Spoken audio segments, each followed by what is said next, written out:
Welcome to the Zono Sports Show, where you know Zonos. Golf is here, it's back, the major of all majors. We are on the verge of another major letdown. Why do I say that? Golf needs its hero back. Tiger Woods not playing in this year's Masters in Augusta, the pinnacle of all of golf, the most storied holes in the entire sport, next to St. Andrews.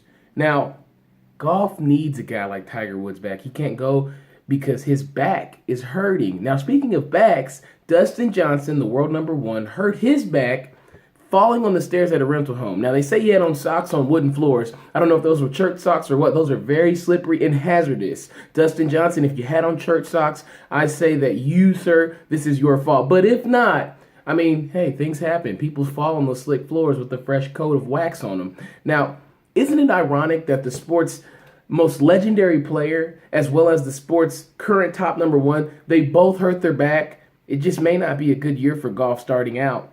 Now, Open Augusta this year, there's a couple people that can win this. Jordan Spieth, Justin Thomas, Rory McIlroy, just to name a few. Those are young guys who I think have to continue to carry the sport because people like Tiger Woods, they're not the same guy. And then you got Phil Mickelson, he's aging. So with Dustin Johnson being hurt, I can't call him the favorite now in this tournament. I think that this will open the door for maybe a no-name, somebody we haven't heard of, to win the Masters this year. We'll just have to see how people do throughout the first, second, and third rounds of this tournament. But I don't think Tiger will be the guy that we should look for. That tournament starts today down in Georgia, where I'm from, my home area. Gary Player, a legendary PGA pro, came out and said that golf needs Tiger Woods. There is no one like him. Now, also, everybody's very emotional right now, including Jack Nicklaus, because Arnold Palmer, he passed away within the past year, and he is not there at the Masters this year. So everybody's still mourning the loss of his presence. However, the drink's still good. Sweet tea and lemonade, Arnold Palmer. I still drink it, but I mix it mainly with a little something else. But I will say, golf, it can be in better shape. It's not in a bad place, but just very unfortunate with all the storylines going into the Masters this year, not having Tiger playing and then the world number one getting hurt. So we'll see what happens with that. Should be a good tournament this weekend. Now, I'd like to say first, congratulations to Patrick Ewing getting that Georgetown job. He is the legend there on that campus. The BMOC, big man on campus. Patrick Ewing can get it done when it matters at that program, because why? People know Patrick Ewing. They say, oh, kids are too young. All they know about him is he played in Space Jam with Michael Jordan. No, people have seen enough highlights if they play basketball to look up Patrick Ewing and know the type of dominant effect that he had in the post when he was playing for the New York Knicks, as well as the Georgetown Hoyas. I mean, if you take away a Villanova upset and a Michael Jordan shot on the elbow, Patrick Ewing is a multi-NCAA champion. So hold your horses when you talk about what Patrick Ewing was to that university, what he was to the NBA. No, he never won a championship in the NBA, and I mean, he had those struggles in college with losing a few. So he's still a great player. So don't let that be the deterrent of saying that, oh, he hasn't been there, he hasn't done it. Patrick Ewing can do it. Kids know who this guy is. They wear his shoes, I'm sure. But congrats to Patrick Ewing. He couldn't hire his son, Patrick Ewing Jr., because of the nepotism clause they have at Georgetown, which is very unfortunate. But give a guy like this with NBA experience, playing and professionally coaching, I think that he can revive this program. And those kids have seen enough highlights to know who Patrick Ewing is. I mean, just because I didn't see, people like Lawrence Taylor play and people like Jerome Brown. I saw a tail end of Reggie White. You can't sit here and say that, oh, I don't know what a good linebacker was. I mean, I watched those highlights. So people know who Patrick Ewing is. But congrats to Mr. Ewing.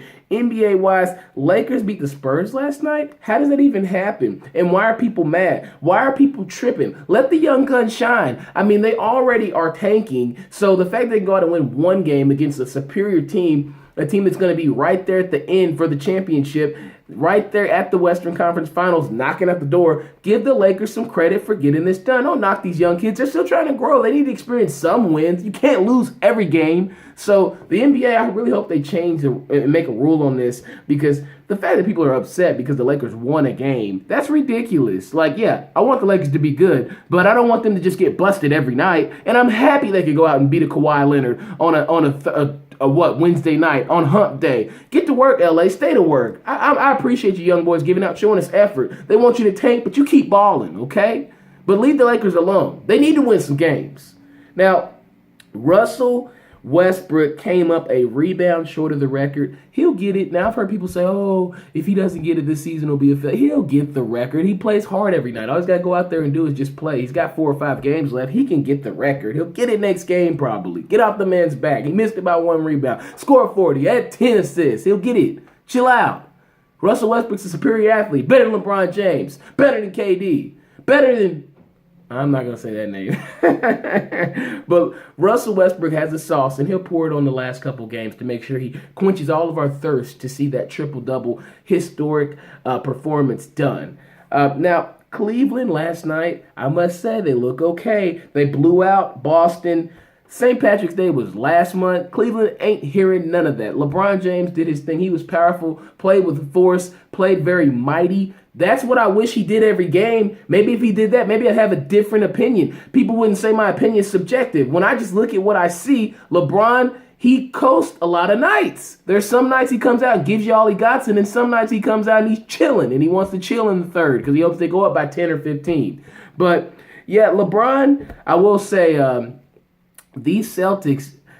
Baby boy is now a man. Psych. They are not. They need to figure out a way to really compete with Cleveland because last night it showed they are basketball infants, baby boys, when it comes to going up against the Cavs. They're in a whole nother league, Cleveland is, than Boston. So Boston, you guys better tighten up the ship. Go back to the drawing board. Figure something out. Brad Stevens, great coach. But, yeah, your fourth quarter king and Avery Bradley, Jay Crawford, Marcus Smart, that group, they need to get in the gym a little bit because they got ran off of the court at home last night. And Cleveland let them know now it's our time to turn it on. And they turned it on, turned it all the way up, and Boston went all the way down. So, Brad Stevens, you've got work to do if you want to see yourself in the finals because right now, you just look like a team that's going to have a decent playoff run. You look like the team that has not won a playoff series.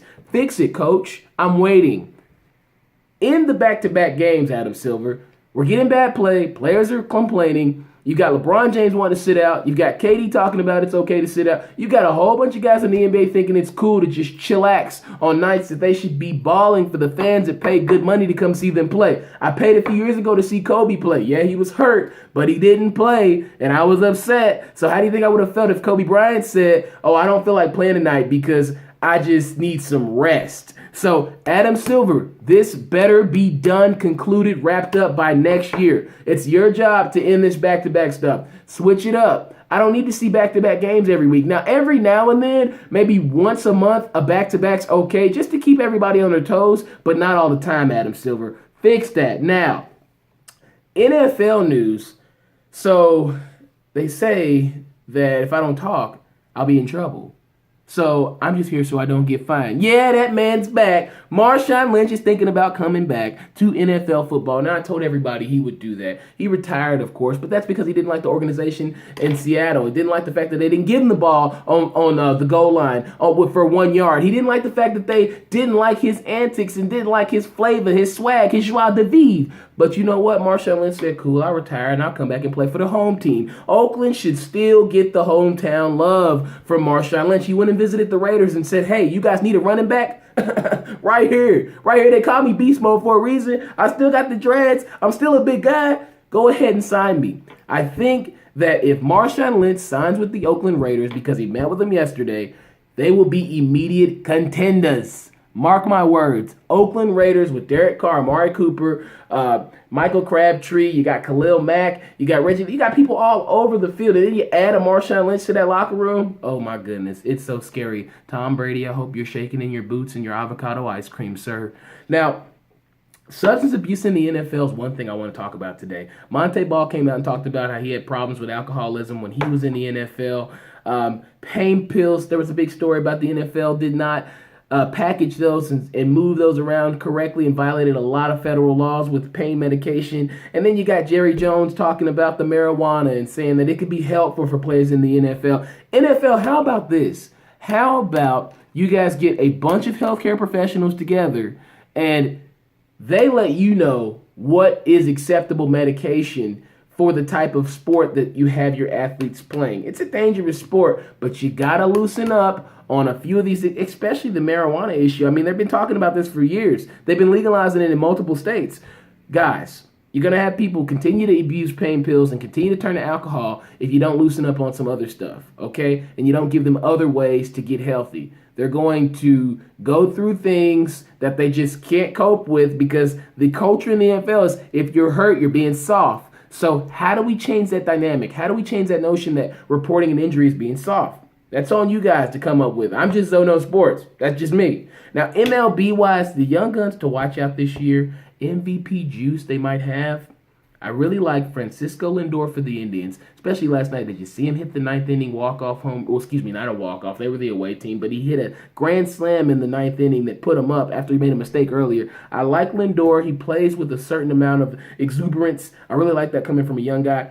And then also, Rougned Odor. His first name's always been hard for me to say, but you know Odor. You saw him cold cock Batista last year, but he's a guy that plays with an attitude, and I like guys that play with attitudes. I like him to play with a little bit of a Rasheed Wallace, Bonzi Wells type attitude, little D-Cuz attitude, but deliver at the same time. So I really like Odor to make some moves for the Rangers this year. He'll be a big-time player for them. Also, watch out for the man, Grady Swanson. Yeah, I said it. Grady Swanson's a baller.